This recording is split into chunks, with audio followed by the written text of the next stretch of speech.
Hello everyone, welcome again to our The Wave private school video lessons, and we are now on our video 5 for grade 8 English, and our topic will be still in unit 7 everyday English and writing a letter, and the date is from 15 to 19 of April, and our reference is the student's book, pages 127 to 129 of our on-screen, and this is teacher Marissa.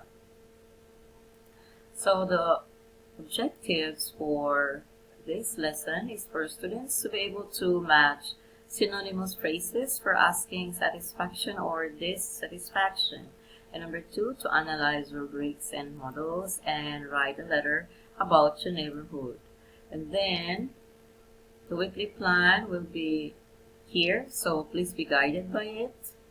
And then we're going to do now page 127 of your student's book, which is Everyday English. This is actually a dialogue between Dan and Tim, and we're going to choose only from the multiple choices, okay, from 1 to 3, A, B, and C. So these are actually underlined words here or phrases. How do you like your new flat? And then another is it couldn't be nicer, and the trouble. So actually, these are inquiries or questions about are you happy or are you satisfied, and then how you answer them and expressing dissatisfaction if you are not satisfied or happy about something. So this is actually by using descriptive, by your answer or your expression from the questions, okay, you are going to use descriptive or describing words, okay, about places, about things, about your neighborhood. This is about neighborhood. And so Dan and Tim are talking, and it says, Dan. So Tim, how do you like your new flat? So it's great, thanks. We're on the 5th floor of a 6-story apartment, letter A. And then a flat, so it's got a much better view than our place. And then Dan asked again, and what's the neighborhood like? And it couldn't be nicer, it's quiet. And then green, suburb. Suburb means a place or area of residence where it is outside actually of a city, from the word suburban. Okay, suburban. Urban means a city or a place for businesses and busy people. And then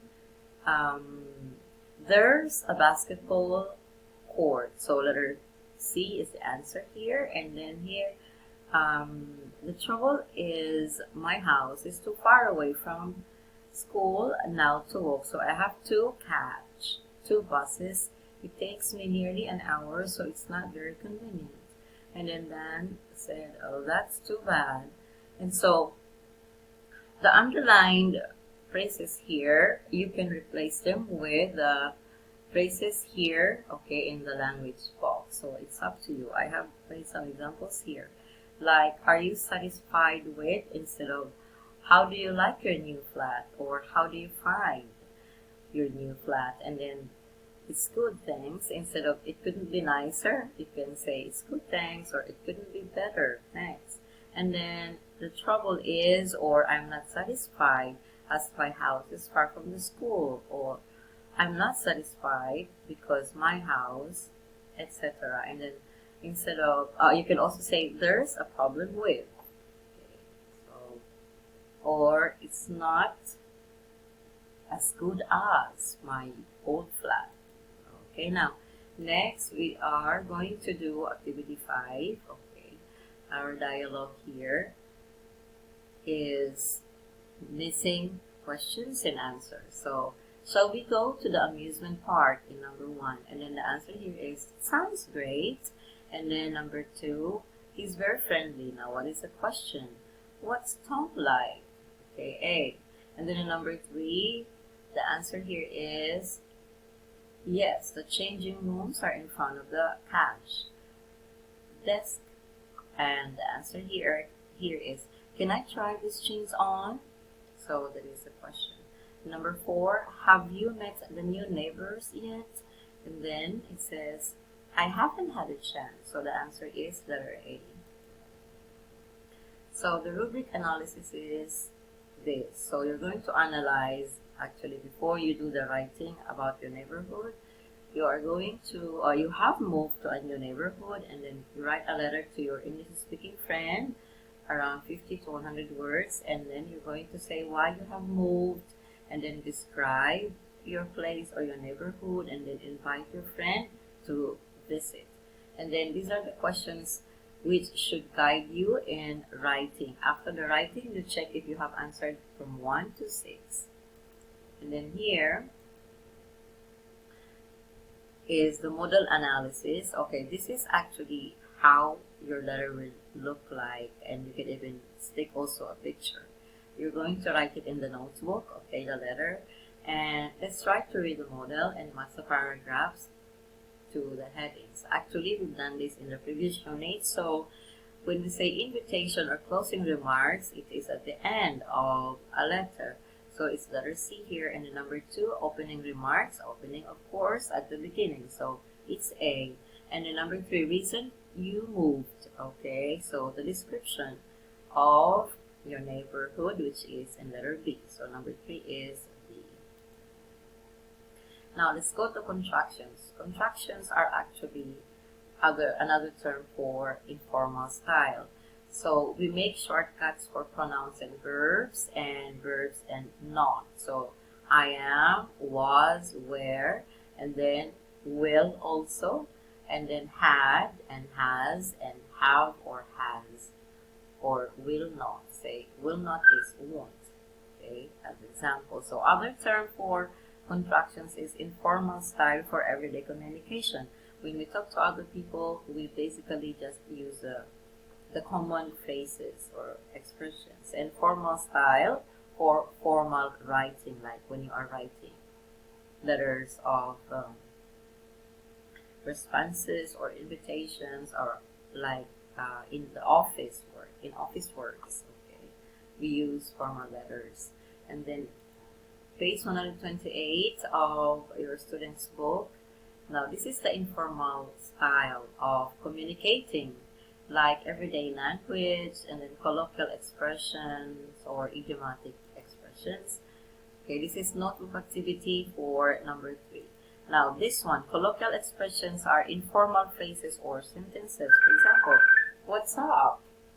Okay, so that's it. And then next we have formal linkers, words that put together. Here it says informal linkers like and, so, but, or etc. Now here, when we say formal, in the sense that, okay, or unless, or therefore. Okay, so answer in the notebook for activity 3, because the sentences will not be enough, okay, or on the book.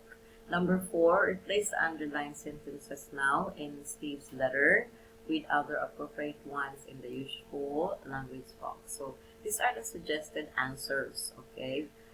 Now, how are you? So this one here, the one in black, okay, the ones in black are the underlined phrases in Steve's letter, and you can replace them with, instead of how are you, hi there, or how's life, okay, since he's your friend. So, sorry I didn't write sooner, but sorry it took me so long to write back. So these are the corresponding ones. Okay, now next we have here page 129. So the word order. So you are going to put the words in the correct order to form complete sentences. If you notice, the beginning letter will be starting with a capital letter, or the beginning word. So the students in my new school are very friendly. Number 3, my old new flat as cozy as my isn't. So my new flat isn't as cozy as my old one. So please do 4, 5, and 6 for me, please. You can also answer this in the notebook if you will not be able to fit in all the sentences. Okay. on your book. So this is activity 6. These are adjectives which are appropriate for each sentence, like noisy, green, convenient, friendly, quiet, rundown, crowded, and expensive. Okay, number 1, we live in a green neighborhood with lots of trees. So from the word trees, it will give you a clue already about what kind of having word you will use here. Number 2, it's very blank living here because all the shops are closed at hand.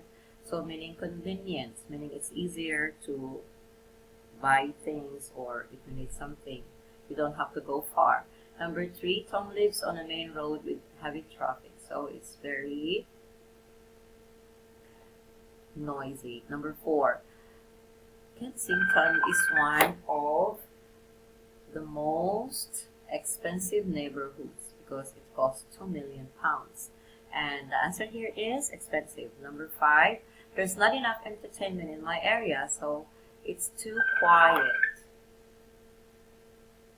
Next, we have number 6. It's a very blank suburb where the neighbors always say hello to you. So it's a very friendly.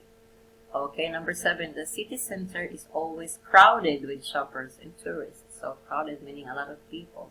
Number 8, he lives in part of town with old neglected buildings. So the word old here will give you a clue that it's a rundown, meaning old place. So next we have now page 129. So here are adjectives, location, and other places and shops that will describe your neighborhood. So you can use this, you can do this in the notes book, I mean. Like adjectives, is it noisy? Is your neighborhood quiet or crowded? And then location, like is it in the city or in a village? And then other places, are there public pool or a basketball court or anything. And then shops, butchers or flower shop, like that. And then in number 8, read the rubric and underline the keywords. Now write a letter to your English speaking friend, the same as the instructed one at the previous page. Write where you live, describe your neighborhood, and invite him or her to visit. So these are actually words that will help you form your letter. So use your answers in exercise 7 to complete your letter. Follow the plan and use phrases from the useful language box. So here are the useful languages. So opening remarks at the beginning and the body of your letter and how you invite. Okay, and then closing your letter. And then here now we have the plan. So this is the format.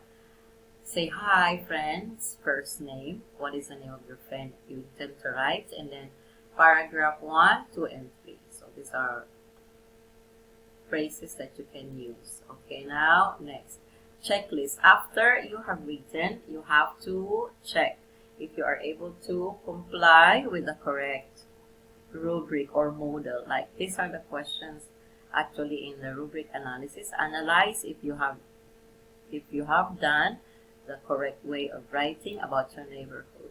So that's all for now. Please stay home, be safe, and study well. Okay. Till the next video. Bye.